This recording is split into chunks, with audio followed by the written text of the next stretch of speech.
স্ত্রীকে জোরপূর্বক ওই সমস্ত কাজ করার কারণে শাহজাহান ফকিরকে দুনিয়া থেকে বিদায় করে দিলেন ওই মহিলার স্বামী। দর্শক শ্রোতা, এই চাঞ্চল্যকর ঘটনাটি ঘটে যায় ঝিনাইদহের মহেশপুরে। স্ক্রিনে যে পটটি দেখতে পাচ্ছেন, এই ছেলেটির নাম হচ্ছে রাজু। জানা গেছে আজ থেকে কয়েক বছর আগে এই রাজু পারিবারিকভাবে ওই মেয়েটিকে বিয়ে করে এবং সংসার জীবনে তাদের একটি কন্যা সন্তান আছে। তার কন্যা সন্তানের বয়স 3 বছর। দর্শক শ্রোতা, এই রাজুর বাবা একজন মানুষকে ফির মানতেন। সেই ফির বাবাকে যখন তার বাবার ফির বাবা হিসেবে তাকে চিনেন, তখন সে তাকে দাদু বলে ডাকতেন।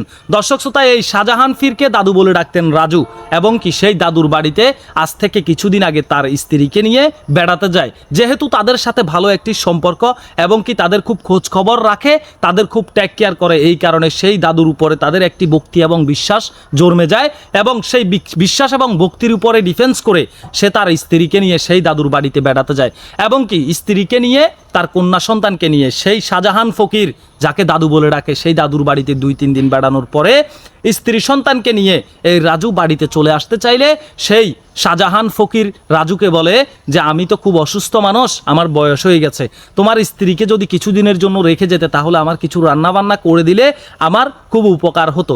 যেহেতু এই রাজু দেখতে পাচ্ছে যে এই মানুষটার বয়স হয়ে গেছে এবং তাকে ফির বাবা বলে ডাকে তার বাবা, সেও তাকে ফির দাদু বলে ডাকে। যে মানুষটিকে ফিরের মতো করে জানে সেই মানুষটিকে বিশ্বাস করা যায়, এটাই স্বাভাবিক। সেই বিশ্বাসের উপরে এই রাজু তার স্ত্রীকে সেই বাড়িতে রেখে আসেন, কারণ যেহেতু রাজু একজন পেশায় দিনমজুর, সে কাজে কর্মে ব্যস্ত থাকে, সে কাজ করার জন্য চলে আসে ঢাকাতে, সে ঢাকায় কাজ করে। ঢাকায় আসার পরবর্তীতে 1 দিন পরে সে রাত 10টার দিকে তার স্ত্রীর ফোনে কল করলে তার স্ত্রী ফোনের কল রিসিভ করে না। তারপর সেই শাহজাহান ফকির তার দাদুকে কল করে, সেই দাদুও কল রিসিভ করে না। তখন এই রাজুর কাছে একটু সন্দেহ হয়, কিন্তু রাত 3টার দিকে যখন রাজু তার স্ত্রীর কাছে কল করে, তখন তার স্ত্রী ফোনে কল রিসিভ করে কান্না করছেন। তখন রাজু তার স্ত্রীকে জিজ্ঞাসা করতে থাকেন যে তুমি কান্না করছো কি কারণে? তখন তার স্ত্রী বলেন যে রাত 10টার দিকে তুমি যখন কল করেছিলে তখন দাদু আমাকে ভয়ভীতি দেখিয়ে আমার সাথে জোরপূর্বক ওই সমস্ত কাজ করেছে, আমি কিছুই করতে পারিনি। দর্শক শ্রোতা, তার পরবর্তীতে রাজু কান্না গলায় স্ত্রীকে বলে যে আমি আসতেছি, তুমি সকালবেলা রাত ভোর হলেই তুমি বাড়িতে চলে যাবে।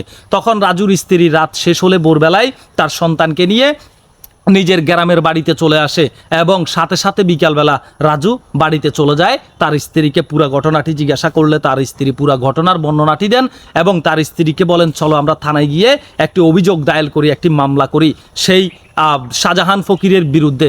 তখন তার স্ত্রী বলে মামলা করতে গেলে আমাদের মান সম্মান যাবে, মামলা করার দরকার নেই। তখন এই রাজু স্ত্রীকে কোনো কিছু না বলে তার এক চাচাতো ভাইকে নিয়ে সেখানে ঘটনাস্থলে চলে যায়। তার পরবর্তীতে রাজু যখন তার চাচাতো ভাইকে নিয়ে সেই দাদুর বাড়িতে যায়, তখন রাতের বেলা যখন রাজুর চাচাতো ভাইয়ের বাড়িতে কাজ আছে, রাজুকে রেখে রাজুর চাচাতো ভাই রাতের বেলায় চলে আসেন। রাত 12টার দিকে রাজু তার সেই শাহজাহান ফকির ফির দাদাকে জিজ্ঞাসাবাদ করছিলেন যে আপনি আমার স্ত্রীর সাথে এই সমস্ত কাজ কেন করেছেন? তখন সেই শাহজাহান ফকির রাজুকে বলে যে তোমার কাছে কোনো প্রমাণ আছে কিনা?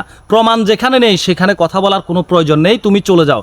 তখন রাজু কোনো কথা না বলে ঘুমিয়ে পড়েন এবং কি সেই শাহজাহান ফকিরও ঘুমিয়ে পড়েন। রাত 2টা বাজলে রাজু ঘুম থেকে উঠে একটি জিনিস নিয়ে সেই শাহজাহান ফকিরকে গলা কেটে দুনিয়া থেকে বিদায় করে দিয়ে সে ঘটনাস্থল ত্যাগ করে।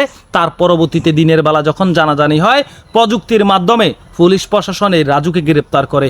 দর্শক শ্রোতা, এই নিউজটি আপনারা শুধু দেখে থেমে যাবেন না, আপনাদের ব্যক্তিগত মতামত কমেন্ট বক্সে জানাবেন এবং কি আমি মনে করি রাজু যেটা করেছে সেটা সঠিক করেছে। বাংলার প্রত্যেকটা ঘরে ঘরে যেন এমন পুরুষের জন্ম হয়। দর্শক শ্রোতা, যদি রাজু এবং তার স্ত্রী থানা মামলা করতো তাহলে সেটা ঠিক আছে, আইন নিজের হাতে তুলে নেওয়া এটা একটি দণ্ডনীয় অপরাধ, জঘন্যতম অপরাধ। দর্শক শ্রোতা, তার পরবর্তীতেও একজন স্বামী হিসেবে তার স্ত্রীর সাথে এমন ন্যাক্কারজনক ঘটনা ঘটে যাওয়া এটা কোনো স্বামী মেনে নিতে পারেনি।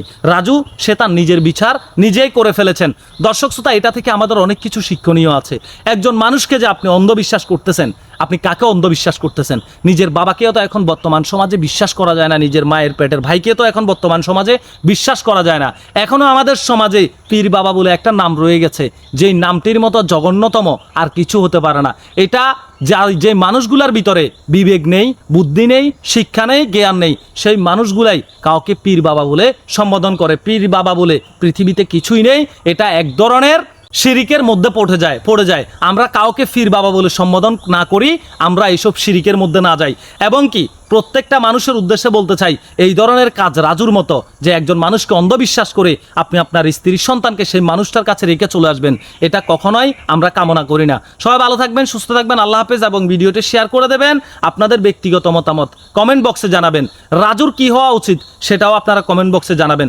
দর্শক শ্রোতা, যদি ফেসবুক পেজ থেকে ভিডিওটি দেখে থাকেন তাহলে ফলো করে দেবেন, আর ইউটিউব চ্যানেল থেকে যদি দেখে থাকেন তাহলে সাবস্ক্রাইব করতে ভুলবেন না। আমার প্রত্যেকটা ভিডিওর কমেন্ট বক্সে আমার ইউটিউব চ্যানেলের লিঙ্ক দেওয়া থাকবে, আপনারা খুব দ্রুত আমার ইউটিউব চ্যানেলে গিয়ে সাবস্ক্রাইব করে দেবেন, কারণ আমি এখন ফেসবুক পেজ থেকে ইউটিউব চ্যানেলে বেশি নিউজ আপলোড করতেছি। সবাই ভালো থাকবেন, সুস্থ থাকবেন, আল্লাহ হাফেজ।